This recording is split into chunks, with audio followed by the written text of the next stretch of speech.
Good morning student, education study circle में आपका स्वागत है। तो स्टूडेंट, आज हम लोग क्लास 9 10th के इंग्लिश ग्रामर में टेंस को पढ़ेंगे। टेंस जैसा कि जानते हैं स्टूडेंट की बहुत सारे स्टूडेंट को क्या लगता है, टेंस से डर लगता है, लेकिन आज हम आपको गारंटी दिलाते हैं कि आज के बाद आपको टेंस से डर नहीं लगेगा कि बल्कि आप टेंस से खेलने लगेंगे। तो स्टार्ट करने से पहले जिन्होंने अभी तक चैनल को सब्सक्राइब नहीं किया है तो प्लीज सब्सक्राइब कर लें। चलते स्टार्ट करते। देखिए टेंस है क्या। टेंस को हिंदी में हम लोग काल कहते हैं। क्या कहते हैं? काल। काल क्या होता है? जैसे हिंदी में काल कहते हैं, एक तरीके से इसे हम अगर इंग्लिश में कहे टाइम भी कहते हैं। क्या कहते हैं? टाइम भी कहते हैं। देखिए जो टेंस हमारा होता है वो 3 भागों में बटा है। पहले हम समझते हैं कि टेंस है क्या या तो काल है क्या, उसको अच्छे समझते हैं, उसके बाद टेंस के फर्स्ट पार्ट को देखते हैं। तो चलिए पहले देखिए टेंस है क्या। देखिए टेंस को 3 भागों में बांटा गया है। अगर हम बात करें, सबसे पहला भाग है प्रेजेंट। एक एग्जांपल इस तरीके से कि आपको समझ में आए कि प्रेजेंट किसे कहते हैं। दूसरा होता है पास्ट, ठीक है। तीसरा आपका होता है फ्यूचर। वीडियो पूरा अंत तक देखिए, आपको हर पार्ट में कुछ नया मिलेगा, कुछ नई जानकारी मिलेंगी। अगर आपने पहले से ही टेंस पढ़ा है तो मैं गारंटी दे रहा हूं, एक बार टेंस पढ़िए आपको कुछ नया निश्चित ही मिलेगा। तो जैसा कि आप जान रहे हैं कि पास्ट, जैसे कि आपने पुरानी अवधारणा से टेंस पढ़ा है, तो देखिए पास्ट, फ्यूचर और आपका क्या, जैसे यहां पर टेंस लगा दें, ठीक है।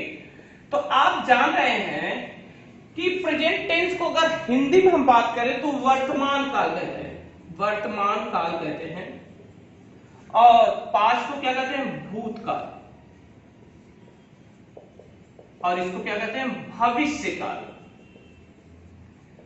अगर आपको याद, देखिए वर्तमान काल होता क्या, पहले इसके बारे में, प्रेजेंट टेंस है क्या, किसके कहते हैं प्रेजेंट टेंस। देखिए प्रेजेंट टेंस मतलब जो प्रेजेंट में कार हो रही हो। प्रेजेंट में किस प्रकार की कार हो रही है, अब ये समझ से है कि प्रेजेंट में कौन सी कार हो रही है। देखिए प्रेजेंट टेंस का मतलब होती है जो प्रेजेंट में चल रही है।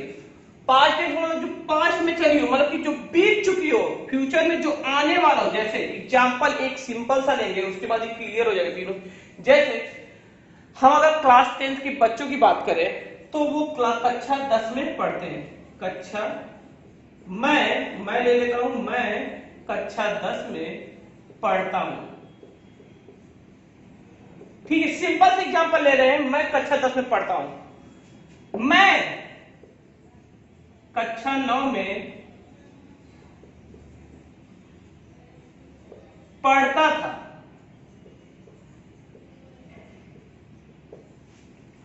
मैं कक्षा 11 में पढ़ूंगा। मैं कक्षा 11 में पढ़ूंगा, ठीक। अब आपको देखिए तीनों में क्या समझ में आ रहा है। ये जो कार है, कक्षा 10 में पढ़ता हूं, मतलब इस समय मैं कक्षा 10 में पढ़ रहा हूं, मतलब कि वर्तमान में चला कि अगर आप क्लास 10th में है तो ये आपका वर्तमान है। आपका जो आप कक्षा 10 पढ़ चुके हैं, अगर आप पास कर चुके हैं तो वो क्या था, आपका पास्ट हो गया, क्योंकि अब मैं कक्षा 9 में पढ़ता था, ये आपका क्या हो गया, पास्ट हो गया। और फ्यूचर क्या है, मैं कक्षा 11 में पढ़ूंगा। तो आपको इसी रिलेटेड से समझना होगा, जो समय बीत चुका होगा, जो आपका टाइम बीत चुका होगा, वो कहां पे आ जाएगा, पास्ट में आ जाएगा।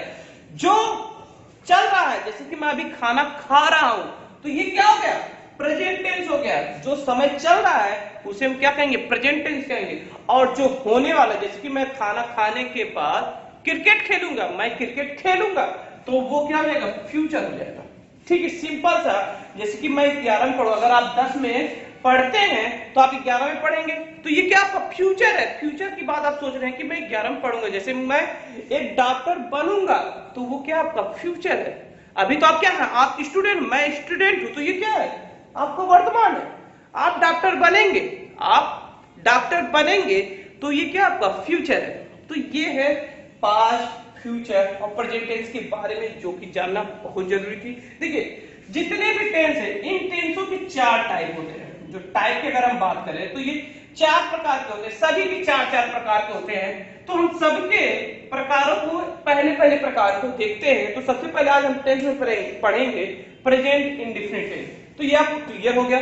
अगर आपको क्लियर हो गया होगा, समझ में आ गया, तो जिन्होंने अभी तक वीडियो को चैनल को सब्सक्राइब नहीं किया तो प्लीज सब्सक्राइब करें और वीडियो को लाइक जरूर कीजिएगा। तो चलिए देखिए, पहले पार्ट में हम लोग देखते हैं, जो कि इसको समझाना जरूरी था कि आपका टेंस जो काल है ये है क्या। एक तरीके का समय है जो समय चलता रहता है, ये इसी को क्या कर दिया गया है, ग्रामेटिकली रूप में टेंस का नाम दे दिया गया है। ठीक है, तो आज हम लोग पढ़ेंगे प्रेजेंट इंडेफिनिट टेंस।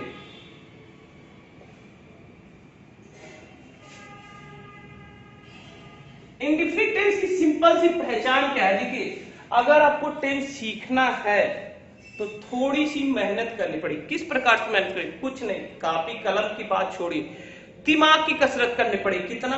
केवल 10 मिनट। अगर केवल 10 मिनट के अंदर आपको प्रेजेंट इंडेफिनिट टेंस ना आ जाए तब कहिएगा। देखिए क्या है, जो प्रेजेंट इंडेफिनिट टेंस है, सबसे बड़ी बात होती है उसकी पहचान क्या है। लोग इसी से गलती कर देते हैं कि अगर हम लिख दिए कि राम बाजार जाता है तो Ram is going to market. लोग क्या करते हैं, बहुत सारी मिस्टेकें करते हैं, लेकिन आज के बाद वो मिस्टेकें आप करना भूल जाएंगे, क्योंकि आपको पूरी जो एकदम राइट जानकारी होती है वो मिलेगी। देखिए, प्रेजेंट इंडेफिनिट टेंस की पहचान, सबसे पहली बात आती है आइडेंटिफिकेशन। आइडेंटिफिकेशन पहचान, सबसे बड़ी बात होती है कि पहचान। कैसे हम पहचानेंगे कि यही जो टेंस है, जो यही सेंटेंस है हमारा है, वो किसका है? प्रेजेंट इंडेफिनिट है। क्योंकि सबसे पहली बात, अगर आप पहचान ही नहीं मालूम, देखो प्रेजेंट इंडेफिनिट टेंस को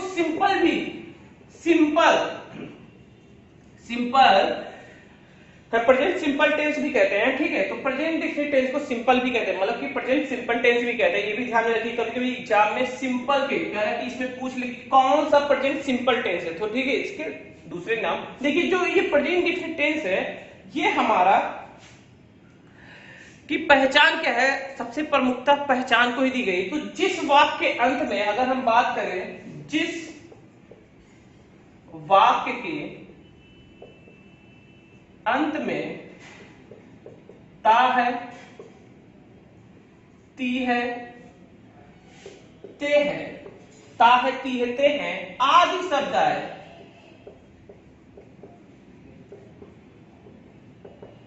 तो उसे हम क्या कहते हैं? Present indefinite. मतलब देखिए, इसकी पहचान सबसे ज्यादा जरूरी है। ता है, ती है, ते है। अगर किसी वाक्य के अंत में क्या है? ता है, ती है, ते है, तो उसे हम क्या कहते हैं? प्रेजेंट इंडेफिनिट टेंस कहते हैं। प्रेजेंट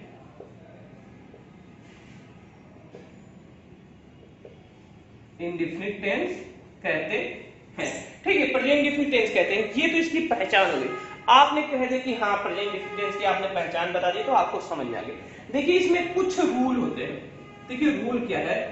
क्योंकि रूल क्या होता है, देखिए आपने पहचान बता दी है, तो अब हम आपको बताते हैं कुछ, जैसे कि सबसे पहले हम आपको बताते हैं अफर्मेटिव स्ट्रक्चर, जिसे कहते हैं पॉजिटिव स्ट्रक्चर।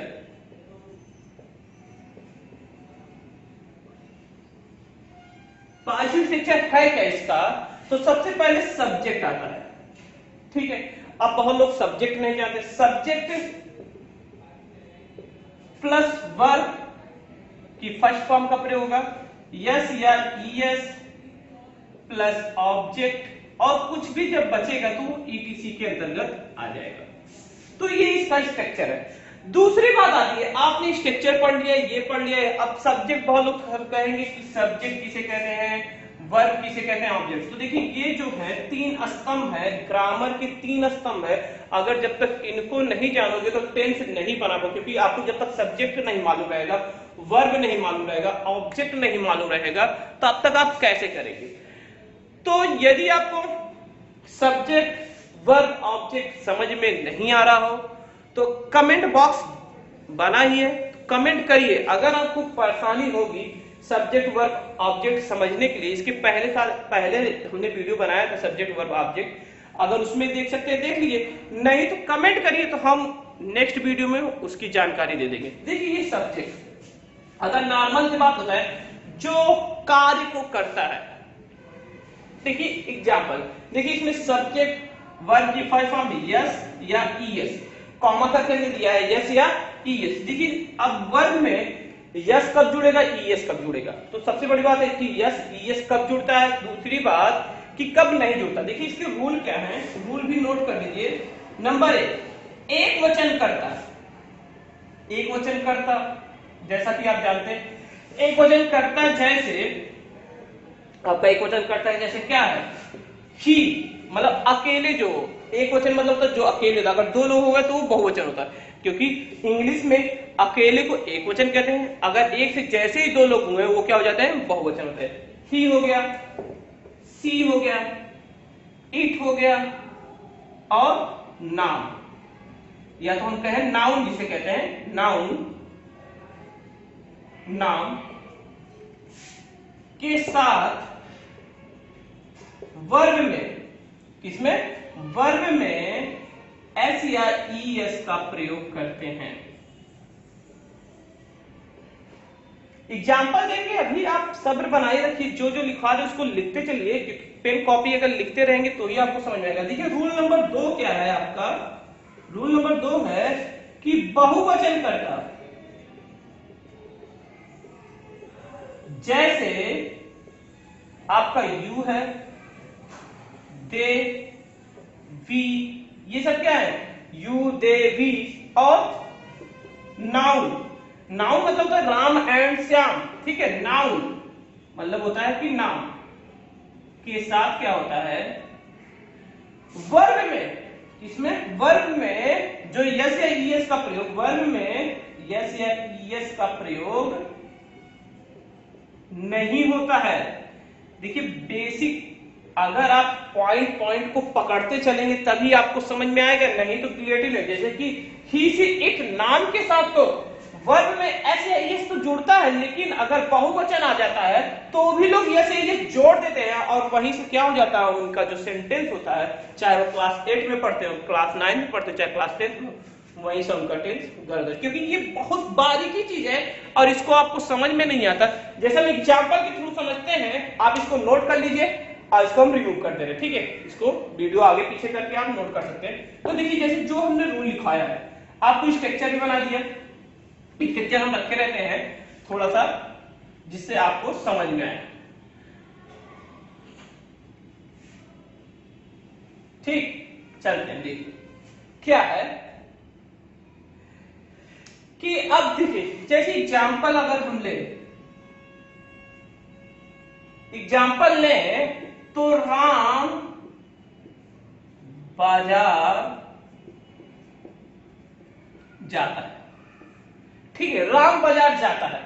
देखिए सबसे पहले टेंस की पहचान करनी, देखिए हमेशा अगर टेंस आप बना रहे हैं तो टेंस की पहचान करना जरूरी, लेकिन जब आप कंटिन्यू करने लगेंगे, जैसे कि सबसे पहले अगर आप कोई काम करते, जैसे कि अगर बचपन में आपने देखा कि अगर आप टेबल थे, टेबल पहले आप क्या करते थे, लर्न करते थे, लेकिन अब अगर कोई पूछे कि टेबल आपको लर्न हो गया, कोई भी कहीं से भी पूछे तो आप टेबल आसानी से सुना सकते हैं। तो सबसे पहले लर्न करना होता है, पहले समझना होता है, तो ऑटोमेटिक आपका दिमाग जब काम करने लगे, क्योंकि यार it is a language, English क्या है, लैंग्वेज, और लैंग्वेज कभी समझ के नहीं बोली जाती, वो ऑटोमेटिक बोली जाती। क्या आपको बोलने से पहले सोचना पड़ता है? अगर आप हिंदी बोलते हैं तो बोलने से पहले सोचना पड़ता है? नहीं सोचना पड़ता ना। उसी प्रकार जो इंग्लिश भी है वो बिना सोचे ही बोली जाती है, लेकिन बिना सोचे बोलने के लिए आपको प्रैक्टिस की आवश्यकता होती है, और जैसे जैसे प्रैक्टिस आपकी अच्छी होती जाएगी आपका सोचना बंद हो जाएगा। लेकिन सबसे पहले आपको सोचना पड़ेगा, सोचना ये पड़ेगा कि ये कौन सा टेंस है। जैसे राम बाजार जाता है तो हमने पढ़ लिया, हमने पढ़ा था इस टेंस के जिस वाक्य के अंत में ता है, ती है, ते आए तो वो क्या होता है, हमारा प्रेजेंट इंडेफिनिट टेंस होता है, सिंपल सा। तो हमने पढ़ा, और ये पॉजिटिव टेंस का हमने सब्जेक्ट प्लस वर्ब में प्लस ये जोड़ना रहता है, ऑब्जेक्ट प्लस ईटीसी। तो हमने पढ़ा था, रूल इसका पढ़ा था कि एक वचन करता हो तो राम बताइए क्या है, एक वचन है कि बहुवचन है? एक वचन करता, क्योंकि राम अकेला है तो एक वचन करता के साथ वर्ब में जैसे ये जुड़ता है। अब आते हैं सब्जेक्ट। देखिए स्ट्रक्चर की बात करें, सबसे पहले क्या आएगा आपका सब्जेक्ट। सब्जेक्ट में जो काम तो करता है, तो बाजार जाने का काम कौन कर रहा है, राम, तो राम क्या है, सब्जेक्ट किसे कहते हैं, जो कार्य को करता है उसे हम क्या कहते हैं, सब्जेक्ट कहते हैं। तो राम यहाँ क्या है, सब्जेक्ट है आपका, तो राम को क्या लिख देंगे, राम, और कुछ होगा नहीं। फिर वर्ब के जो कार्य होता है, अब कौन सा, जैसे खाने का कार्य होता है, पीने का कार्य होता है, सोने का कार्य होता है, रोने का कार्य होता है, ये सब क्या है, जो होता है, मतलब कि होना, वो क्या होता है, हमारा वर्ब होता है। तो इसमें जाता है, तो ये जाता मतलब कि जाता है, कहां जाता है? बाजार। देखिए आंसर में है बाजार, तो ऑब्जेक्ट आप हो जाएगा। तो जाना का क्या होता है? गो। तो गो में हम क्या कर देंगे? गोज। राम गोज टू, यहां पे टू लगा देते हैं, ठीक है। और इसके बारे में आप बहुत सारे वीडियो में पढ़ा कि टू क्यों लगाते हैं, ठीक है। राम गोज टू, अब उसके बाद ऑब्जेक्ट के बारे में, तो ऑब्जेक्ट की पहचान जिस पर कार्य होता है, तो कहां पर राम कहां जाने का कार्य कर रहा है? बाजार। अगर क्वेश्चन भी करेंगे खुद से तो भी आपको ऑब्जेक्ट, अगर ऑब्जेक्ट की पहचान अगर आपको ऑब्जेक्ट नहीं समझ में आ रहा कि इसमें से कौन सा ऑब्जेक्ट है, तो खुद से कुछ क्वेश्चन कीजिए, मतलब प्रश्न कीजिए कि राम कहां जाता है, तो आपको आंसर में आएगा बाजार। बाजार का स्पेलिंग क्या होता है? मार्केट, ठीक है। सिंपल सा आपका हो गया। अच्छा लगा? ठीक है। तो आप पहले राम सब्जेक्ट हो गया, आपका वर्ब होगा, वर्ब में गो में जैसे ये जोड़ दिया टू मार्केट। जैसे दूसरा, वे लोग अंग्रेजी बोलते हैं। देखिए वे लोग अंग्रेजी मतलब, वे लोग मतलब बहुत सारे ऐसे लोग हैं जो अंग्रेजी बोलते हैं। वे लोग मतलब बहुत सारे लोग। तो अब आते हैं हमको क्या करना है। सबसे पहले हमको सब्जेक्ट हमारा क्या है? वे लोग। वे लोग मतलब कि जो कार्य करते हैं, मतलब वो अंग्रेजी बोलने का कार्य करते हैं। वे का होता है दे। वे लोग का क्या हो जाए? केवल दे, मतलब लोग का मतलब दे पीपुल। ये बहुत सारे लोग गलती करते हैं जो 9th दे पीपुल। वे लोग, हम लोग के लिए केवल दे लगता है, बी लगता है, ठीक है। इसको ध्यान में नोट कर लीजिए कि वे लोग, दे लोग, हम लोग, मतलब कि ये सब क्या हो जाएगा? दे ही लगेगा, हम लोग के लिए बी लगेगा, ठीक है। तो वे दे हो जाएगा। अब बोलना की स्पेलिंग क्या होता है? स्पीक। अब स्पीक है तो यहाँ पे यस लगा दीजिए। तो बहुत सारे लोग यही करेंगे कि यहाँ पे एस लगा देंगे। क्यों? क्योंकि अभी तो आपने रूल पढ़ा है कि एक वचन कर्ता के साथ ही केवल क्या करता है? यस यस जुड़ता है। बहुवचन कर्ता के साथ यस यस नहीं जुड़ता है। तो दे क्या हमारा? बहुवचन है, और बहुवचन के साथ वर्ग में यस यस नहीं जुड़ता। तो यहाँ पे ये गलती मत करिए कि यस जोड़ दे, और जैसे ही आप यस जोड़ देंगे वो आपका टेंस क्या हो जाएगा? गलत हो जाएगा। तो दे स्पीक इंग्लिश। सिंपल था, खत्म। कितना अच्छा है, ठीक है। अगर आपको समझ में आ रहा तो वीडियो को जरूर लाइक करिए और शेयर जरूर करिए। अगर आपके मित्र हैं जो इंग्लिश सीखना चाहते हैं, ग्रामर, उनको जरूर शेयर करिएगा, क्योंकि हम जानते हैं कि इससे अच्छा आपको कहीं भी नहीं समझ में आएगा। क्योंकि जितना अच्छे से हम बता रहे हैं, हम ये नहीं कह रहे कि हमसे अच्छा कोई नहीं समझा सकता, बहुत लोग हैं समझाने वाले, लेकिन हम तो एक एक पॉइंट को आपको बता रहे हैं कि हो सकता है आपको अच्छे समझ में आ रहा हो। अगर नहीं भी समझ में आ रहा तो कमेंट करके जरूर बताइए। चलते हैं, ये हो गया आपका पास्ट मतलब अफर्मेटिव सेंटेंस के बारे में पूरी जानकारी। अब आते हैं निगेटिव के बारे में देख लेते हैं, मतलब जिसमें नहीं आए। देखिए ता है, ती है, ये याद रखिए कि प्रेजेंट इंडेफिनिट टेंस की पहचान है। अब आते हैं निगेटिव। डेली एक टेंस हम लोग पढ़ेंगे, जिससे कोशिश होगी कि 12 दिन में 12 टेंस खत्म हो जाएगी। बहुत ही सिंपल तरीके से आपको टेंस आ जाएगा। देखिए अब क्या करते हैं हम? निगेटिव के बारे में देखते हैं स्ट्रक्चर के। सबसे पहले स्ट्रक्चर हम इसलिए बनाते हैं क्योंकि आपको स्ट्रक्चर से ही जानकारी देगी। सबसे पहले आपका आता है सब्जेक्ट, ठीक है, सब मतलब कि थोड़ा शॉर्ट फॉर्म लिखते हैं सब्जेक्ट प्लस, अब इसमें क्या आएगा? दो तो हेल्पिंग वर्ब आते हैं। हेल्पिंग वर्ब क्या है इसमें? डू या डज प्लस वर्ब की फर्स्ट फॉर्म। अब देखिए यहां पे प्लस वर्ब की first form plus object plus etc. अगर हम बात करें तो जैसे ही आपका प्रेजेंट इंडेफिनिट टेंस में निगेटिव स्ट्रक्चर आता है, सबसे पहला रूल क्या है इसमें? पहले का रूल नंबर 1 है, निगेटिव में वर्ब के साथ एस या ईएस का प्रयोग नहीं होता है। ये ध्यान में रखिएगा, क्योंकि बहुत लोग पहला ही गलती करेंगे कि निगेटिव हो चाहे जो, उसमें वर्ब के साथ केवल पॉजिटिव में और एक वचन कर्ता के साथ, ये नोट कर लीजिए, केवल पॉजिटिव में एक वचन कर्ता के साथ वर्ब में यस यस जुड़ता है और निगेटिव में यस यस नहीं जुड़ता। पहला रूल यही है। दूसरा रूल देख लें हम, जैसे डू डच के बारे में, तो एक वचन कर्ता जैसे आपका क्या है, हमने बताया ही, सी, ठीक है, इट, और नाम के साथ क्या लगता है, डज का प्रयोग होता है, डज का प्रयोग होता है। नोट करते रहिए। तीसरा रूल है इसमें बहुवचन कर्ता,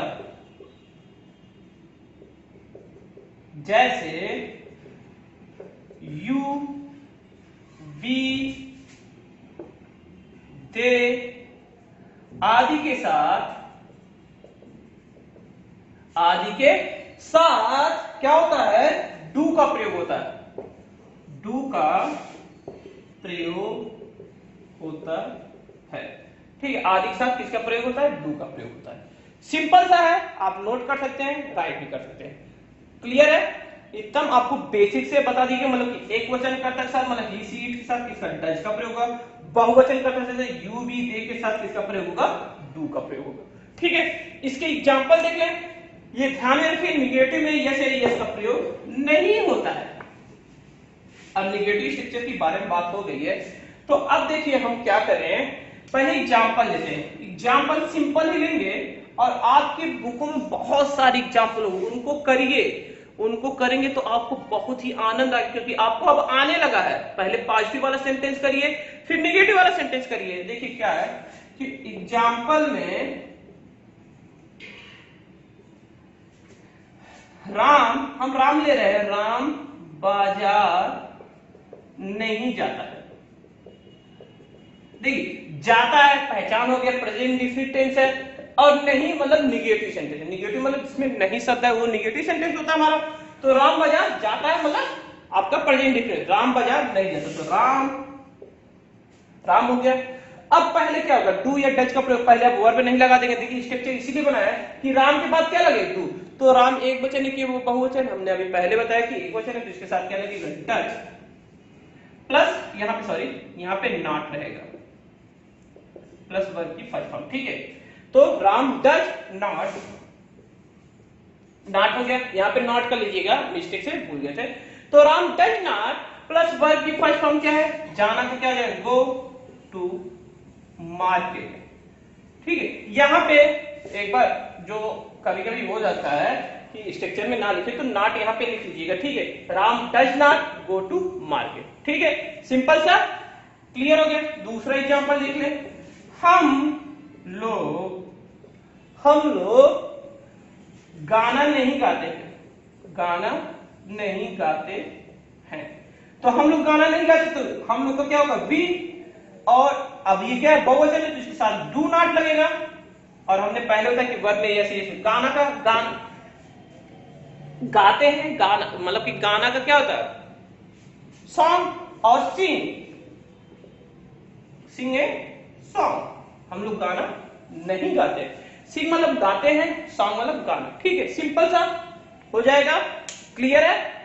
आगे बढ़े तो नोट कर लीजिए आप लोग, स्ट्रक्चर जरूर नोट करिए स्ट्रक्चर। अब आते हैं इंट्रोगेटिव पे।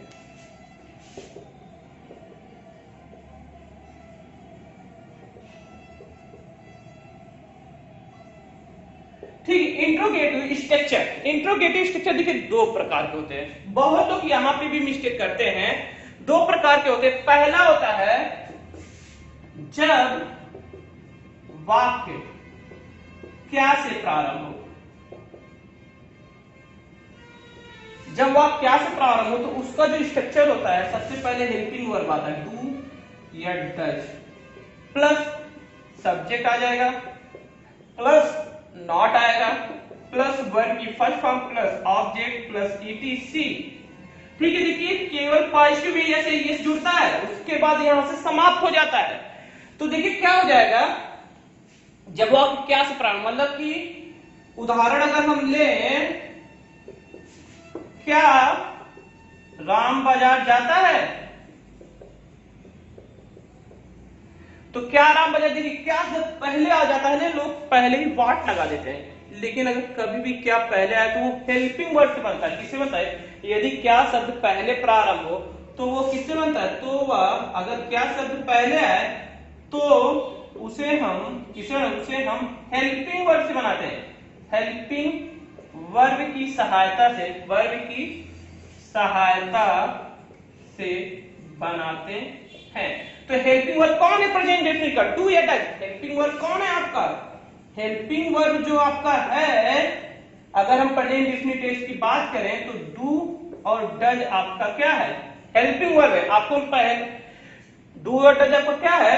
हेल्पिंग वर्ब है। तो सबसे पहले आपको हेल्पिंग वर्ब की जानकारी दें, जैसे कि हमने बताया ना कि प्रेजेंट डेफिनिट टेंस का हेल्पिंग वर्ब जो होता है वो डू या डज होता है। ठीक है, अगर आपको कभी पूछ लिया प्रेजेंट डेफिनिट टेंस का हेल्पिंग वर्ब बताइए तो डू या डज होता है। डू या डज से भी आपको पहचान करनी चाहिए कि इसका हेल्पिंग वर्ब प्रेजेंट डेफिनिट में ही केवल डू या डज का प्रयोग होता है। तो देखिए क्या राम बाजार जाता है, तो इसके लिए हम क्या करेंगे? क्या राम एक वचन है तो सबसे पहले क्या लगेगा? तो इसमें भी क्या रूल है? एक वचन करता, जैसे ही सी इट नाम के साथ आपने पढ़ा था डज का प्रयोग होता। बहुवचन करता यू वी दे के साथ डू का प्रयोग होता। तो राम क्या है? एक वचन करता, तो यहाँ पे क्या जाएगा? डज। फिर सब्जेक्ट आ गया आपका राम। फिर नॉट, नॉट इसलिए क्योंकि यहाँ पे नहीं है तो नॉट का प्रयोग Ram. Does Ram go to market. अगर यही होता क्या राम बाजार नहीं जाता है? देखिए क्या राम बाजार नहीं जाता, तो वहीं पे क्या हो जाएगा? डज राम, फिर उसके बाद नॉट लग जाएगा राम नॉट, फिर क्या हो जाएगा? Go to market.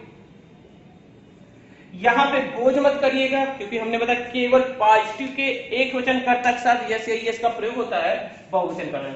अब देखिए दूसरा टाइप क्या है। दूसरा टाइप क्या है इसका? जब वाक्य में क्या शब्द आए तो उसे हम क्वेश्चन वर्ड की सहायता से बनाते हैं।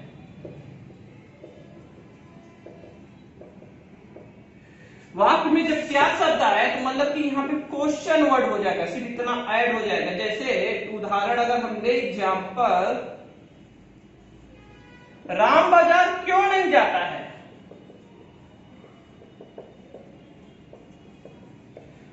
अगर बहुत लोग सोच रहे हैं कि सर बहुत सिंपल क्यों बता रहे, क्योंकि सिंपल आपको समझ में आ रहा है इसलिए सिंपल बता रहे। इसके बाद हम लोग हार्ड पढ़ेंगे, आपके पास है बुक, उसमें बहुत सारे हार्ड सेंटेंस है, कठिन सेंटेंसेस है, आप खुद सॉल्व करिए ना। हमारा काम है आपको समझाना। अगर आपको रूल समझ में आ गए, कितनों भी कठिन सेंटेंस हो ग्रामर का, वो आप आसानी से बना। सबसे पहली पहचान होता है ता है ती है ताती है, क्यों बीच में आया तो ये क्या क्वेश्चन, क्यों का इंग्लिश होता है वाई। फिर डू या डज राम के साथ क्या लगता है? डज, क्योंकि एक वचन है राम, मतलब वाई डज राम क्या हो जाएगा? Go to market. तो कठिन है, सिंपल है एकदम। अगर यहाँ पे मतलब कि क्यों जाता है, अगर यहाँ पे नहीं आ जाता क्यों जाता है? सबसे पहले हमने बताया कि राम बाजार क्यों नहीं जाता है। अगर यहीं पे नहीं दे देता है, क्या देता है? नहीं, तो वाई डज राम नॉट हो जाएगा, क्या लग जाएगा? Not go to market. ठीक है, सिंपल सा आपका आ गया कि अगर नहीं है तो नॉट का प्रयोग करेंगे, अगर नहीं शब्द का प्रयोग नहीं है तो केवल गो टू मार्केट। बहुत ही सिंपल है आपका ये पूरा टेस्ट का कंप्लीट हो गया कि प्रेजेंट डिफिनिट टेंस किस प्रकार है, क्या होता है, इसकी पूरी जानकारी हमने आपको इस वीडियो में दी। प्रेजेंट डिफिनिट टेंस को सिंपल भी कहते हैं, मतलब प्रेजेंट सिंपल टेंस भी कहते हैं। ये आपका पूरा एक पार्ट खत्म हो गया। तो नेक्स्ट वीडियो में आपका जो है प्रेजेंट डिफिनिट तो अब पास्ट इंडेफिनिट के साथ पढ़ेंगे। लेकिन जिन्होंने अभी तक चैनल को सब्सक्राइब नहीं किया तो प्लीज सब्सक्राइब करें। अगर वीडियो पसंद आए तो लाइक कमेंट करके जरूर बताइए। नमस्कार दोस्तों, नए वीडियो में नई जानकारी के साथ प्रस्तुत होंगे।